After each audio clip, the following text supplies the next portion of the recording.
Messieurs, ce projet de délibération a donc pour objet de renouveler la délégation de service public à Vermarine pour la gestion de Nemosa. Est-il nécessaire de reprendre les termes de l'intervention de Christian Bastide, puisqu'on en est à l'heure des citations, en ce même lieu en décembre 2022? Il exprimait notre vœu d'arrêter d'offrir au privé des infrastructures payées par l'impôt des habitants de Nîmes Métropole et exprimait notre souhait de voir Nemosa revenir dans le giron d'une régie municipale. Ce contrat confirme la volonté de confier la gestion de ces services publics dont Nîmes Métropole a la responsabilité à un délégataire, partenaire privé, dont la rémunération est liée au résultat de l'exploitation du service. Il est exprimé que ce partenaire se doit d'assurer bon fonctionnement, continuité, qualité et bonne organisation du service aux usagers.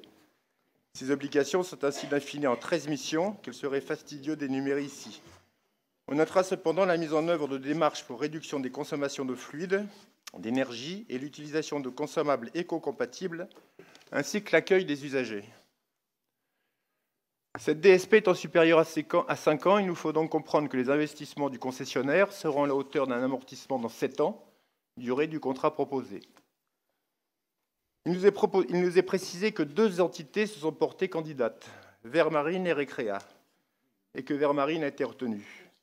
Il nous paraîtrait intéressant de savoir quels critères permettent à cette offre d'être retenue. Souvenons-nous de septembre 2022, où Vermarine a fermé ses portes du jour au lendemain en se contentant d'une information sur les réseaux dits sociaux. Nouvelle citation.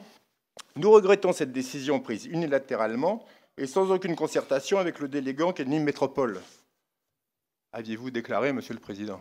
Tout à fait. Nous sommes stupéfaits par l'absence de toute communication. Nous regrettons la méthode de Vermarine, à savoir l'envoi d'un mail informel le dimanche soir à l'administration et la publication d'une information sur les réseaux sociaux sans aucun appel ou moindre échange préalable. Aviez-vous ajouté? On connaît les dérives pointées régulièrement par les chambres régionales des comptes concernant les aspects financiers des contrats DSP. La délégation pour la gestion d'un service public d'une infrastructure peut s'avérer très coûteuse à long terme. Avez-vous, monsieur le rapporteur, des informations quant à l'avis de la Chambre régionale des comptes quant au précédent contrat liant Métropole et Vermarine? Souvenons-nous d'août 2024, où les fermetures conjointes des piscines Fenouillet et Pablo Neruda n'ont pas empêché Nemosa de fermer ses portes pour entretien annuel. Compte tenu de ces éléments, nous nous abstiendrons. Vous me permettrez, monsieur le rapporteur, une parenthèse relative à l'accueil des personnes à mobilité réduite à Nemosa.